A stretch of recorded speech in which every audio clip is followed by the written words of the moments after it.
आकाशवाणी पणजी केंद्राचं हो म्हादय चॅनल. खबरां विभाग सादर करता प्रादेशिक समाचार दर्शन. आयच्या वृत्तींत CAA कायदे अंडर दिल्ली एक नागरिकताय आनीक चवथ. हालींच मुखेलमंत्री डॉ. प्रमोद सावंत हांणी CAA कायद्या खाला एका गोंयकार नागरिकाक तांची नागरिकताय भेटयली. ह्या कार्यावळींत ब्रँडन ह्या नागरिकाक जाका नागरिकता मेळ्ळी ताचें उलोवप जालें आनी उपरांत मुखेलमंत्र्याचें उलोवप जालें. ही आसात त्याच सुवाळ्याचीं कांय खिणचित्रां. I'm very thankful to this CAA and the Goa government and CM and the central government giving me the citizenship. I waited for a long time, came in 1981 and after 44 years I've got the citizenship. Very grateful to all. Thank you. Under CAA citizen amendment act Goa सरकारच्या वतीन आमी तिसरी citizenship आयज mister Brandon Valento Cresto originally Pakistan नागरीक हाका दिता. आमी पळयता आसतना एज अ मुख्यमंत्री म्हणून म्हाका खोस भोगता. मिस्टर ब्रँडन हो ताजे एन्सिस्टर्स आनी ताजे ग्रँड पेरंट्स हे दोनूय अंजुनाचे गोंयकार 1947 लिबरेशन भारत देश स्वतंत्र जावच्या पयलीं हे पाकिस्तानाक शिफ्ट जाल्ले आनी पाकिस्तानाक शिफ्ट जाल्या उपरांत तांची प्रॉपर्टी आनी ताजी ही हांगासरच आशिल्ली. ब्रँडनाचे पेरंट्स पाकिस्तानच्यान 1981 गोंयांत आयले आनी गोंयांत येवन ते स्वताच्या प्रॉपर्टींत रावपाक लागले. ओरिजिनली आशिल्लो आमचो गोंयकार जो भारत देशाच्या फाळणीच्या पयलीं थंयसर गेलो, कारण आफ्टर ऑल पाकिस्तानूय तेन्ना भारत देश आशिल्लो आनी तेका खऱ्या अर्थात म्हणजे परत हांगासर आयल्या उपरांत तेका सिटीजनशीपचे रायट्स मेळनाशिल्ले. म्हणून तर मानादीक प्रधानमंत्री नरेंद्र मोदीजी हांच्यांनी जो सिटीजन अमेंडमेंट एक्ट हाडलो, त्या सिटीजन अमेंडमेंट एक्टाच्या अंतर्गत आज तेका देशाचें नागरिकत्व हें मेळटा. ही ताच्या खातीर एक अभिमानाची गजाल आसा. आमी तेन्नाय म्हटलेलें की जो पाकिस्तान, अफगाणिस्तान, बांगलादेश हांगासर आशिल्ले म्हणजे हिंदू, सीख, इसाई, Catholic he bye religion he is Roman Catholic आनी ताका ही सिटीजनशीप दिता आसतना म्हाकाय खूब खोस भोगता की जवळपास 44 वर्साच्या स्ट्रगलाच्या उपरांत ताका आज सिटीजनशीप मेळ्ळी, नागरिकत्व मेळ्ळें. तो, ताजी मिसीस आनी ताजी दोनूय भुरगीं ही सिटीजनशीप घेवपा खातीर हांगासर आयिल्ली. हांव परत एकदां गोंय सरकारच्या वतीन, भारत सरकारच्या वतीन ताजें खूब खूब अभिनंदन म्हणटा.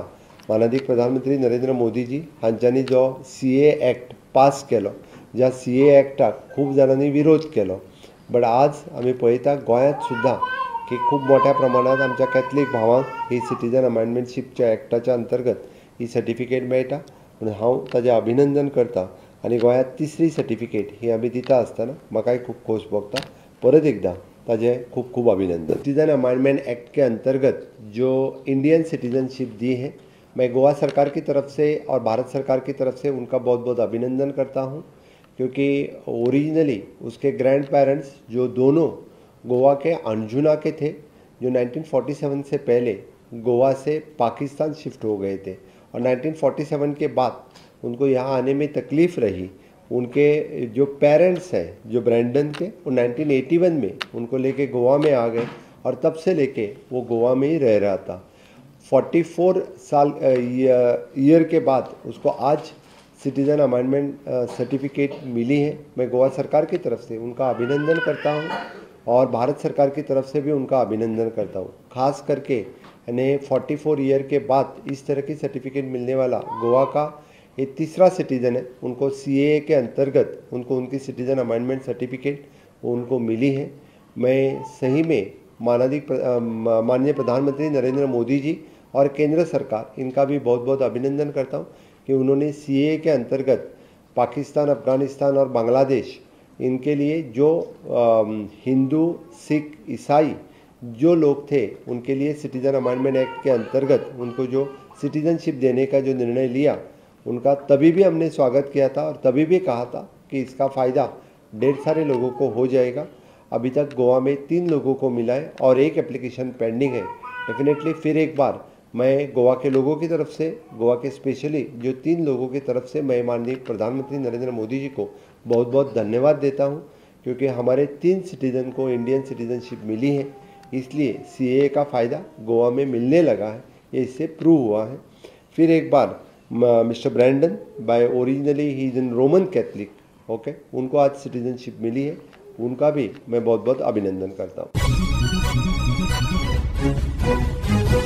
सध्या चवथीचो माहोल सुरू असा. चवथ, पंचम आणि उपरांत अनंत चतुर्दश पर्यंत वेगवेगळ्या धार्मिक श्रद्धेन आणि परंपरेन गोंयकार लोक चवथ मनयतात. पेडणेच्या हिरू शेटगांवकर हांणी एक सुंदर असो देखावो तयार केला, जातून ताणें मोरजाईचें देवूळ दाखयलां. ते आसात हिरू शेटगांवकर. आम्ही या वर्सा चवथीक डेकोरेशन केल्लेलें आसा, जे हांवें आमचें जें मोरजाईचें देवूळ आसा जें हांवें दाखोवपाचो प्रयत्न केल्लो आसा, तसो तेचो स्ट्रक्चर, त्याची जी कावी आसा ती हांवें तशी रिक्रिएट केलेली आसा.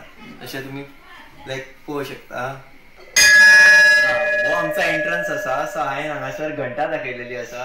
सो देवळान जशें आमी भितर सरता आनी घंटा वाजयता तशें हांवें हें बी दाखयलेलें आसा डेकोरेशन. तशेंच हांवें हें डेकोरेशन हें आमी इको फ्रेंडली मटेरियलांतल्यान यूज करून, म्हटल्यार जे आमी वेस्ट मटेरियल आसता तेच्या पासून यूज केल्लेलें आसा. हे कार्डबोर्ड आनी पेपर हे तुमी पळोवंक शकता. हो फूल कार्डबोर्ड आनी तेचेर मागीर पेंटींग केल्लेलें आसा काव्यार.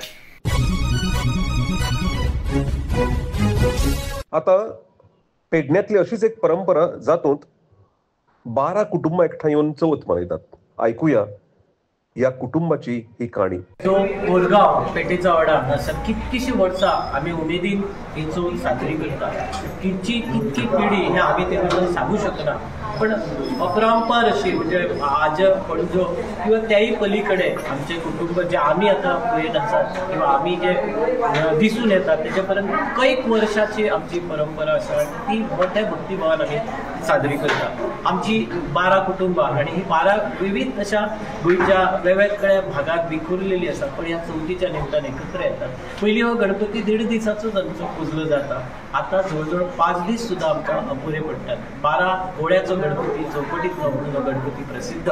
आणि ह्या 12 गोळ्याचो गणपती, 12 गोळे म्हणजे 12 कुटुंबां, आणि ह्या प्रत्येक कुटुंबाची जवळजवळ 80 ते 100 लोक अशी लोकसंख्या ह्या कुटुंबाची जाल्ली आसा. वेगवेगळे हे लायतना, सांस्कृतीक चळवळ चलयतना आमची लोकधारा जी आसा पेडणेची किंवा गोमंतकाची, ती लोकधारा तुमकां हे लोकजीवन दिसपाक येता. फुगडी, भजन म्हणा, आमच्या भुरग्याक शिकोवपाची गरज लागना, जन्मजातच ती कला ते ह्या वातावरणांतल्यान अवगत करतात.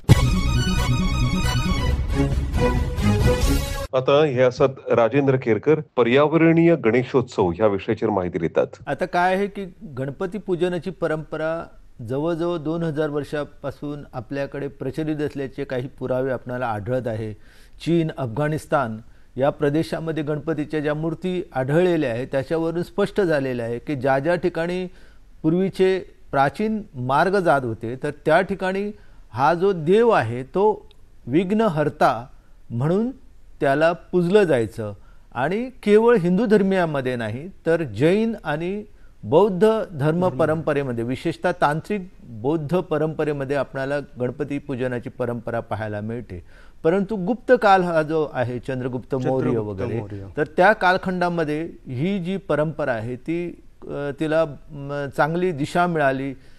आपल्याकडे त्यानुसार गणपतीच्या सुंदर सुंदर मूर्त्या ज्या आहेत त्या आपणाला त्या कालखंडात दिसू लागल्या. म्हणजे जो द्विभुज गणपती आहे तो विशेषतः आपल्याला गुप्त कालखंडात पाहायला मिळतो. आणि त्यानंतर मग आपल्याकडे विशेषतः कोकणात, गोव्यात वगैरे आणि कर्नाटकात वगैरे जे शैवपंथीय राजे आले तर त्यांच्या कारकिर्दीमध्ये आपल्याला ही गणेश पूजनाची परंपरा आहे तिला नवनवीन आयाम प्राप्त झालेले पाहायला मिळतात. आणि गणपतीची सुंदर मंदिरं जी आहे ती आपल्या देशाची परंपरा बनली.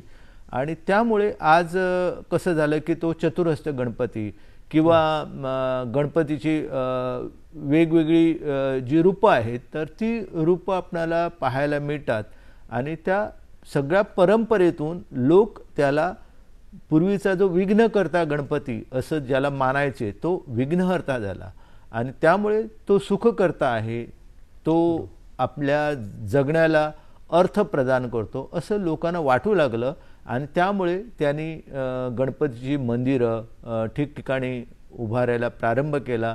ज्या ज्या ठिकाणी अडचणी येतात, ज्या ज्या ठिकाणी भूत पिशाच्यांची बाधा निर्माण होते तर ती सगळं निवारण व्हायला हवं तर त्या महत्त्वाच्या जागी गणपतीची प्रतिष्ठापना करणं लोकांनी फलदायी मानलं आणि त्यातूनच आपणाला ही परंपरा जी आहे ती आता महाराष्ट्रामध्ये आपणाला अष्टविनायक यात्रेची परंपरा ही अलीकडची परंपरा आहे, पण त्याच्या पूर्वीची गणपतीच्या ज्या मूर्ती आहेत त्या बदामी चालुक्यांच्या असू द्या, सातवाहनाच्या असू द्या, या सगळ्या मूर्त्यातून आपल्याला त्या त्या प्रदेशाचा इतिहास आणि संस्कृतीचं दर्शन घडतं आणि ही परंपरा जी आहे ही आपणाला आपल्या जगण्याला आपली दिशा देणारी परंपरा असल्याचं स्पष्ट होतं. गणपती हा पार्वतीचा पुत्र आणि भगवान शंकराला आपण पर्वतांचा राजा म्हणतो, त्याला गिरीश ही संज्ञा प्राप्त झालेली आहे आणि त्या देवीला जिच्या अंगाखांद्यावरती जिने पर्वत धारण केलेले आहे ती पार्वती आहे.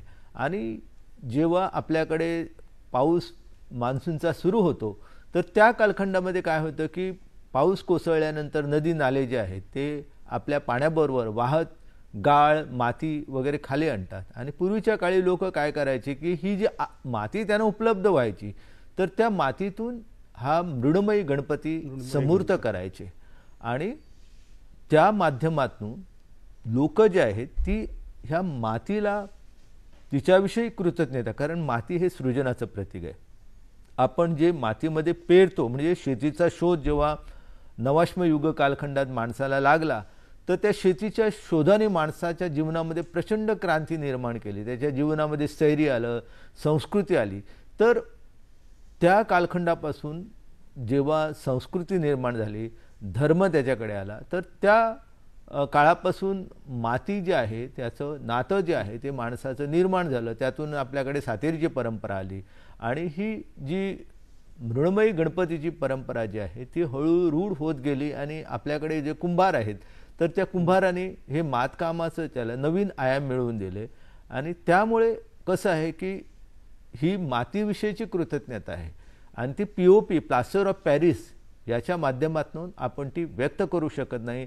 आणि धर्माला मानणारी जी लोक आहेत त्यांनी एक लक्षात घेतलं पाहिजे की आपल्याकडे स्पष्टपणे सांगितलेलं आहे की तो मृण्मयी गणपती असला पाहिजे, गणपती असायलाच हवा. हो, आणि त्यासाठी आपण प्लास्टर ऑफ पॅरिसची मूर्ती वापरणं हे खरं म्हणजे आपला भारताचा जो कायदा आहे एन्व्हायरमेंट प्रोटेक्शन ॲक्ट 1986 1986चा जो कायदा आहे, पर्यावरणाला घातक ज्या ज्या गोष्टी आहे तर त्या संदर्भात प्रतिबंध करण्याचं ह्या कायद्याने आपल्याला म्हणजे सरकारला अनुमती दिलेली आहे, पोलीस आहे यंत्रणा त्यांना हक्क दिलेला आहे. परंतु आपल्याकडे कसं आहे की कायदा करून आणि गोवा सरकार एक चांगलं त्यांनी निर्णय घेतलेला आहे की प्लास्टर ऑफ पॅरिसच्या मूर्तीवर गोव्यात बंदी आहे, परंतु असं असताना प्लास्टर ऑफ पॅरिसच्या मूर्त्या आपल्याकडे येतात आणि म्हणजे सगळ्यांना माहिती आहे की आपल्या ज्या सीमा आहेत महाराष्ट्र एका बाजूला कर्नाटक आहे त्या राज्यातून प्लास्टर ऑफ पॅरिसचे गणपती मोठ्या प्रमाणात येतात आणि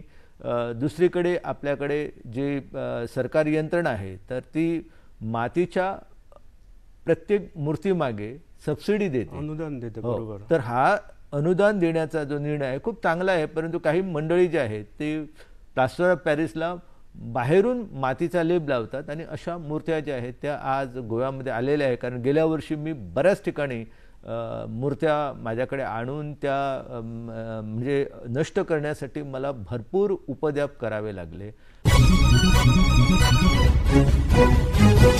हे आशिल्ले आयचे प्रादेशिक समाचार दर्शन. तुमच्या मुखार दवरपी खबरां विभागाचे मुखेली महेश चोपडे आणि हांव सुभाष जाण. परत मेळुया फुडल्या सोमारा. निरोप दियात. नमस्कार.